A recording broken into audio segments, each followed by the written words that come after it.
Alors, bonjour à tous, bonjour à toutes. Alors, beaucoup de personnes vivent avec des inconforts digestifs. Les symptômes sont nombreux, les reflux, ballonnements, les douleurs gastro-intestinales, des gaz.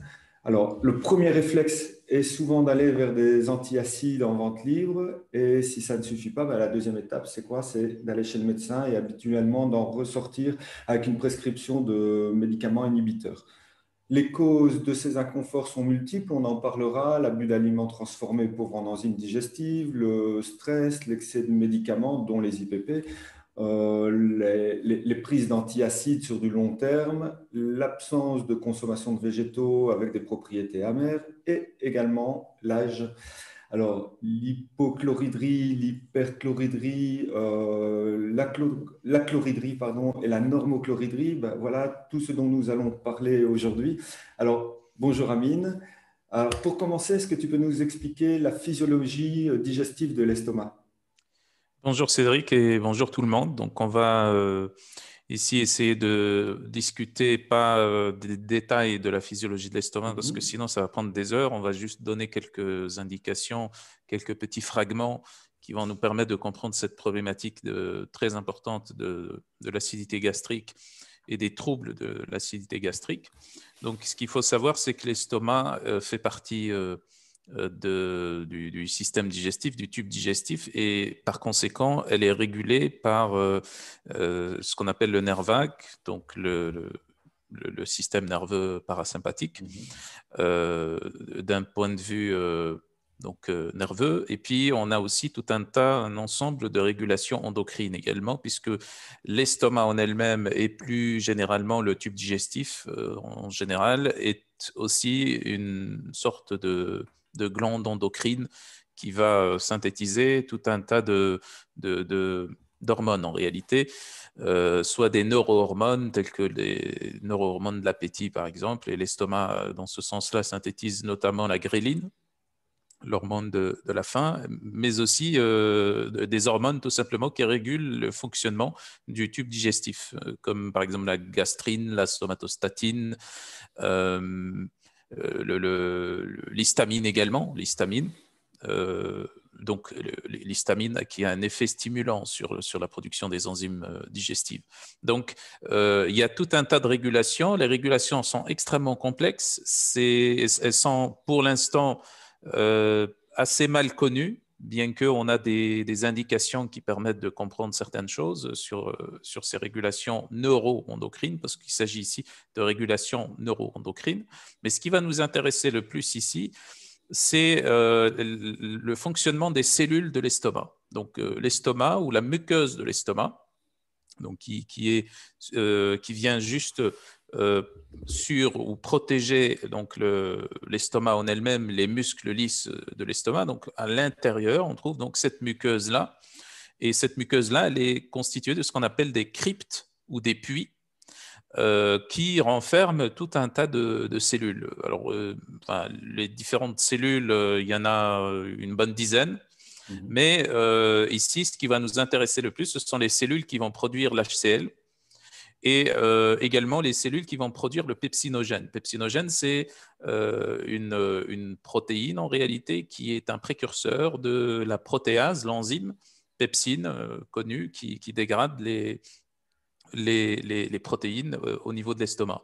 Donc, ceux-là sont les cellules qui vont nous intéresser le plus. Donc, on a donc, entre autres donc, les cellules pariétales. Ce sont ces cellules-là qu'on appelle les cellules pariétales qui vont synthétiser l'HCl, mais également accessoirement le facteur intrinsèque. Le facteur intrinsèque, c'est la molécule qui va se lier plus tard dans le duodénum à la vitamine B12 pour améliorer son absorption dans les parties plus basses de l'intestin grêle. Ça permet aussi de synthétiser, ou ça synthétise aussi la transcobalamine 3. Transcobalamine 3, c'est une autre molécule qui est assez peu connue, qui est synthétisée à partir donc de ces cellules pariétales et qui permet aussi de se lier au niveau de l'estomac même à la B12 pour la protéger, à la cobalamine pour la protéger. Donc, on pense très souvent que le facteur intrinsèque se lie à la B12 dans l'estomac. C'est complètement faux. Le pH très bas au niveau de l'estomac ne permet pas cette liaison. Par contre, on a une autre molécule qui est la transcobalamine 3 qui se lie à la B12 dans l'estomac et qui ensuite, dans le duodénum, dans la première partie du duodénum, lorsque le pH augmente, à ce moment-là, il va y avoir des liaisons de, de, de la B12 et de la transcobalamine 3 et il va y avoir ensuite liaison avec le facteur intrinsèque. Donc ça, c'est les cellules pariétales et on a également les cellules principales. Donc, on les appelle comme ça, cellules principales. Ce sont des cellules qui vont synthétiser le pepsinogène. Et donc, la combinaison de l'activité des cellules pariétales et des cellules principales va donner la pepsine, puisque les cellules pariétales apportent l'HCl, donc ce qui va faire baisser drastiquement le pH, le pH intragastrique. Et puis, les cellules principales vont donner le pepsinogène qui va se convertir au cours donc, de cette, au cours de cette baisse du pH par l'HCl en pepsine. Donc, ensuite, on a d'autres cellules, d'autres types de cellules, comme j'ai dit tout à l'heure, on a tout un tas d'hormones digestives, comme la gastrine, par exemple, synthétisée par un autre type de cellules qu'on appelle les cellules G, hein, G pour gastrine, la somatostatine, par exemple, avec les cellules D. Qu'est-ce qu'on a d'autre? On a aussi des cellules entéro-endocrines également, des cellules à mucus. Les cellules à mucus sont des cellules qui, comme leur nom l'indique, vont synthétiser le mucus. Le mucus, c'est un ensemble en fait de glycanes, donc un ensemble de molécules. C'est du mucus en fait qui va protéger la muqueuse de l'estomac. Donc, il la protège contre quoi? Ben, contre l'acidité notamment, contre les germes pathogènes qu'on va avaler avec les aliments, donc avoir de l'extérieur, etc. Et en parlant de germes, on a aussi un microbiote au niveau de l'estomac, bien sûr. C'est en quantité infinitésimale puisque son niveau est régulé à la baisse par l'HCl, par la quantité d'HCl produite régulièrement dans l'estomac, mais on a quand même un certain microbiote qui est déséquilibré lorsque on a une baisse de la quantité d'HCl. On a d'autres cellules aussi, les cellules qu'on appelle les ECL, les cellules ECL qui vont synthétiser l'histamine, extrêmement importante puisque s'il n'y a pas suffisamment d'histamine, on n'a pas suffisamment de pepsinogène et d'HCl. Donc, il n'y a pas de digestion en réalité.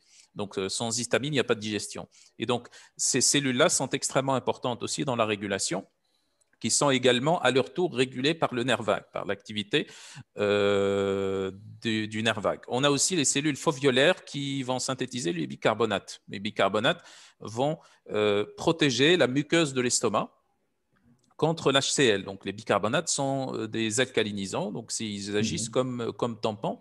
Et ce qui n'est pas bien connu aussi, c'est qu'une partie de ces bicarbonates va être larguée dans le sang. Au cours d'un repas, on a une production d'HCl dans l'estomac et une production de bicarbonate dont une partie reste dans l'estomac et une autre partie va dans le sang. Pourquoi? Pour réguler aussi le pH sanguin. On sait très bien que le pH sanguin est extrêmement régulé. Et donc ces bicarbonates-là, je rappelle que la plus grande partie des bicarbonates est synthétisée par les reins. Donc c'est l'un des systèmes tampons bien connu, et une autre partie des bicarbonates, notamment au cours des phases prandiales, est synthétisée et larguée dans le sang par l'estomac, et donc par ces fameuses cellules foveolaires. Et donc, pourquoi je parle ici de bicarbonate? Parce qu'en fait, l'activité de ces cellules foveolaires est directement liée à l'activité des cellules pariétales. Quand on a un déficit de l'activité des cellules pariétales, donc un déficit d'HCl, on a forcément directement un déficit au niveau des cellules foveolaires. Donc, c'est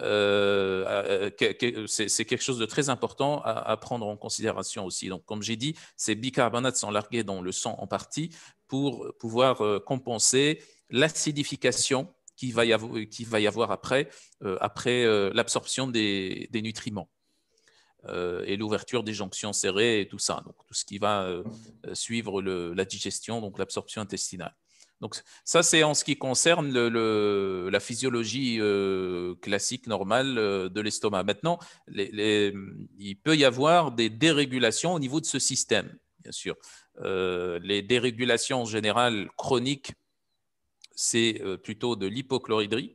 On n'a jamais de l'hyperchloridrie sur le long terme, ça n'existe pas. Et ça, c'est une idée fausse qui est véhiculée et qui, bon, qui est contre-intuitive en réalité, mais qui persiste, c'est de penser qu'il y aurait des gens qui auraient des hyperchloridries et d'autres qui auraient des hypochloridries. C'est complètement faux. On a toujours des hypochloridries quand on a des troubles de l'acidité gastrique, sauf que à un moment donné, il va y avoir des surcompensations au niveau de la production de l'HCl. C'est-à-dire, en gros, le fond du problème, c'est l'hypochloridrie. C'est une baisse de la production d'HCl, tout simplement, comme je l'ai déjà expliqué, par une baisse de l'activité des cellules pariétales. Mais à un moment donné, il va y avoir des inflammations de ces cellules pariétales et il va y avoir donc une compensation à la hausse dans la production de l'HCl. Mais cette compensation à la hausse, cette hyperchloridrie, ne persiste jamais sur le long terme. C'est en général quelques jours, un maximum quelques semaines, et ça baisse. Et donc là, on pourrait penser à la manière dont on pourrait utiliser les IPP notamment. Donc, qui sont surutilisés, qui sont utilisés sur le long terme, ça c'est complètement faux.